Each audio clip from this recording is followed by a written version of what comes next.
In Sudan, a deal has been struck between the army and the pro-democracy movement to form a joint ruling body. This would mean a military council set up after Omar al-Bashir was ousted in April would now be disbanded. More analysis to come with France 24's Douglas Herbert.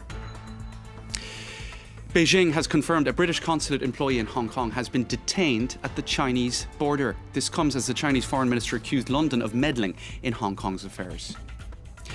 And it's back to work for the French government after the summer recess. We'll take a look at what's on the agenda for Emmanuel Macron and his ministers.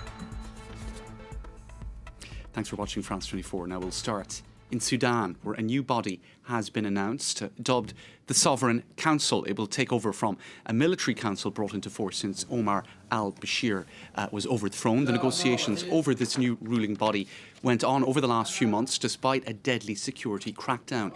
At least 250 people have been killed in protests, according to organisers. And to discuss this, we're joined in studio now by France 24's international affairs commentator Douglas Herbert. Doug, this is a key moment, one would hope. Tell us about what this new deal looks like on paper. Yeah, on paper, it looks like what you just said. Right. Cautious grounds for optimism and hope.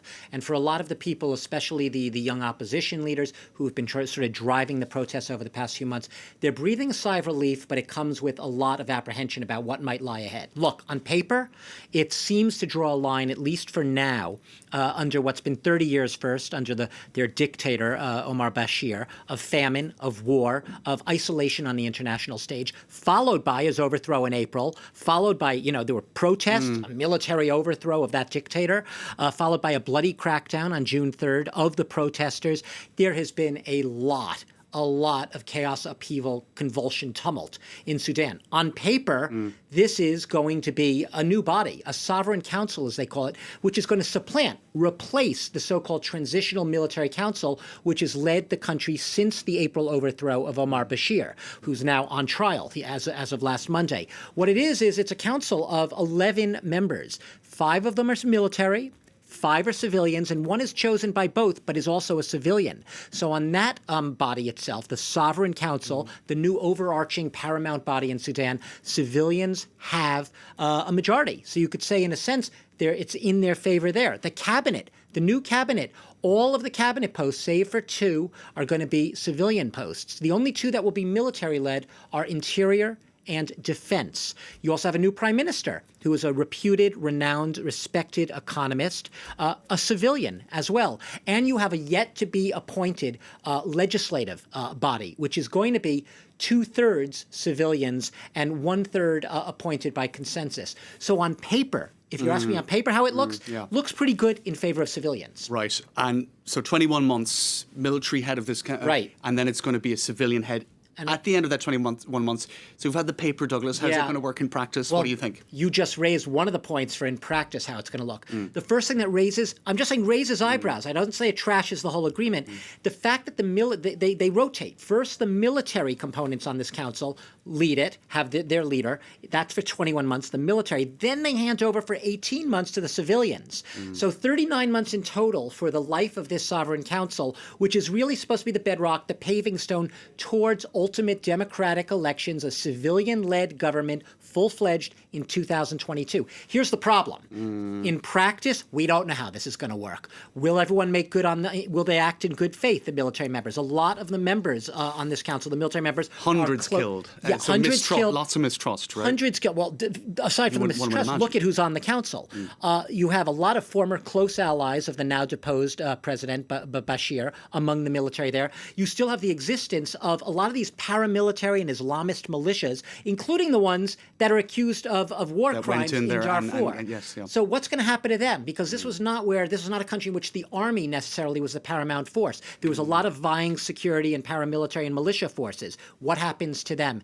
Also, what happens to women? One of the big components of the protests throughout the last 6-7 months has been that women are going to reclaim their rights. They had been suppressed under almost like Islamist Sharia-like law in this country. They were hoping for a new chapter, a new generation. There are 2 women on the new Sovereign Council. Will that be enough to fulfill the hopes? Will there ultimately be that transition to a civilian-led government? How many women will be represented in that civilian government? How much of a say will they have? There are a lot of question marks. The protesters, the oppositions, have cautious optimism, but they are not deluded about the fact that a lot of challenges lie ahead. They do not think it's game over, and they're ready, after 3 years, if this doesn't lead to a government of civilians, to go right back to the streets. Right. Well, cautious optimism for now, I guess. We'll see how that happens over the next 21 months. Thanks for that, Douglas Herbert. Now to Hong Kong next, where hundreds protested late into the evening on Wednesday at a suburban train station. This was to mark 1 month since a violent attack there by masked assailants on supporters of the anti-government movement. The protesters flooded into Yuen Long Station to commemorate the July 21st rampage by a group of men suspected of links to triad organised crime groups. Now, staying in Hong Kong, authorities have confirmed an employee of the British consulate there is being held in China. Simon Cheng was detained on the 8th of August while on his way home from a business trip in Shenzhen, just over the border. On Wednesday, rallies were held in front of the British consulate in Hong Kong. This comes against the backdrop of tensions between Beijing and London over the protest movement in Hong Kong, a former British territory. Wasim Cornet has the story. Save Simon now! Demanding answers and action. Protesters gathered in front of the British consulate in Hong Kong on Wednesday, hoping to put pressure on Chinese and British authorities to speed up the release of Simon Cheng. The 28-year-old who works for the British consulate in Hong Kong went missing while on his way home from a business trip in the neighboring city of Shenzhen. We want to urge the UK government to step up and act now, save Simon now. I think the Hong Kong government is time for them to answer our concerns. Simon Cheng's trip took place 2 weeks ago, but it wasn't until Wednesday that Chinese authorities confirmed he had been detained. But they say the arrest is an internal matter. This person you mentioned violated the Public Security Administration's punishments law of the People's Republic of China and has been placed in administrative detention for 15 days as punishment by Shenzhen police. This employee is a Hong Kong citizen, not a British citizen. He's therefore a Chinese citizen, which means this is China's internal affair. Meanwhile, Simon's family has issued a statement saying they are very worried and expressing hope he will be able to return home soon. Relations between China and Britain have become strained over what Beijing calls London's interference in the pro-democracy protests that have rocked Hong Kong. Chinese authorities have also increased their inspections at the Shenzhen border, raising fears of a crackdown. The French government is back to the cabinet table this Wednesday, meeting for the first time since the summer break. Top of the agenda for ministers, how to manage impending strike action by hospital and emergency services personnel. Farmers, too, are up in arms over the CETA trade deal, rubber-stamped with Canada. And there is growing public concern also over proposed shake-ups of the pensions system. Chris Moore was at the Élysée Palace earlier.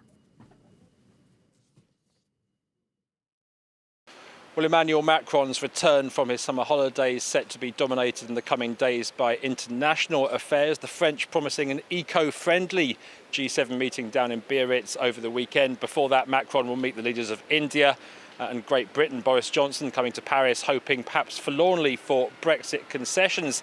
This time of year, however, has often been when French presidents look to reset their relationship with the French public, and Emmanuel Macron badly needs to do that. Last year was not a good one for him, characterised as it was by the yellow vest protest, unprecedented really in their nature and violence. Now Macron is promising to push ahead with his reform agenda, a shake-up of the pension system, which he says is no longer paying for itself in an age when people are living longer, social policies like the extension of the right to IVF treatment for all French women.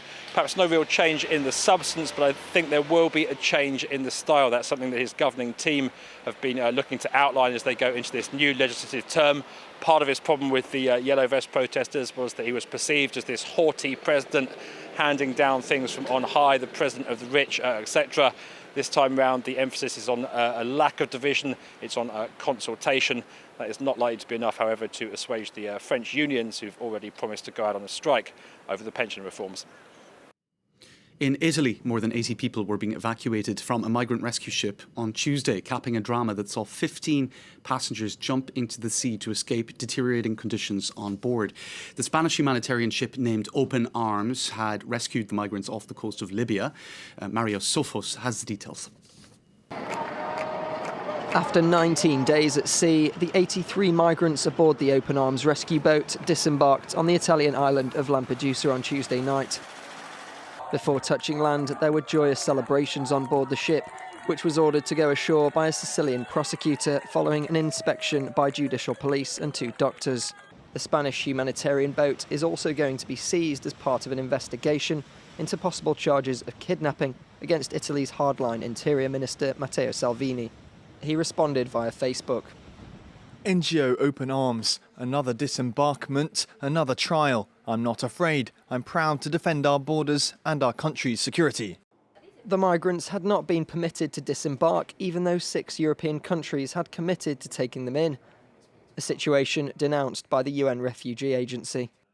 Rescued people should not be used as hostages for the purpose of political point scoring. The situation right now is regrettable and should have never come to this. In desperation, several migrants jumped overboard and tried to swim to land. They reached the shores of Lampedusa with the help of Italian rescue workers.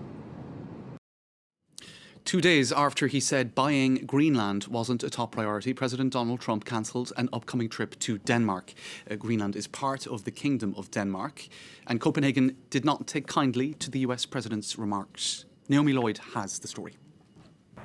There'd been hope it was just a joke when Donald Trump suggested the US was interested in buying Greenland, a Danish territory.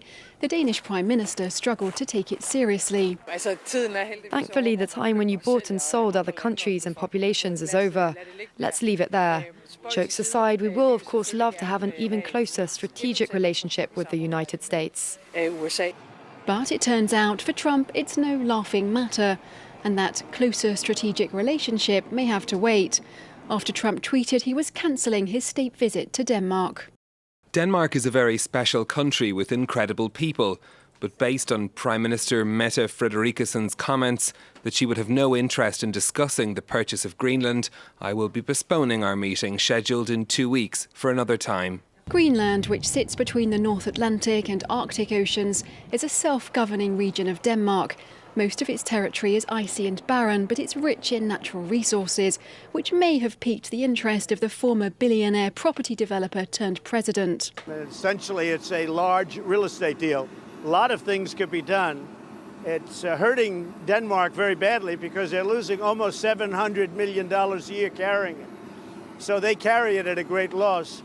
And strategically for the United States, it would be nice. Trump later joked on Twitter that he promised not to build a Trump Tower on Greenland.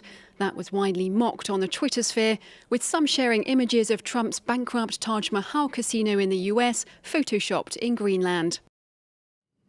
Now, have you been frustrated or worried about those ads that pop up on your Facebook feed after you've browsed for a pair of shoes or checked the cinema schedule online? Facebook has long been tracking its users' activities beyond its website or app to send targeted ads more efficiently. And that's raising concerns about online privacy.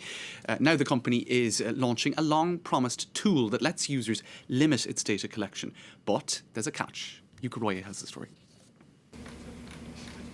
It's been a long time coming and it's being rolled out very slowly. Facebook has started introducing a new tool to limit its tracking of users, as Mark Zuckerberg promised last year. We're starting with something that a lot of people have asked about recently, and that's the information that we get from websites and apps who are using Facebook's advertising and analytics tools. You'll even be able to turn it off, having this information stored with your account going forward. The new Off Facebook Activity feature allows users to see and control what information the social media gathers about them outside its platform. Blocking the tracking could mean fewer ads that seem familiar, such as products you've browsed for or a charity you donated money to. It won't change the actual number of ads you'll see on your newsfeed. They just won't be as targeted. And Facebook will still gather data on your off-site activities. It will simply disconnect those activities from your Facebook profile. Businesses won't be able to know that you clicked on their ad, but they'll know someone did and determine how well it performed.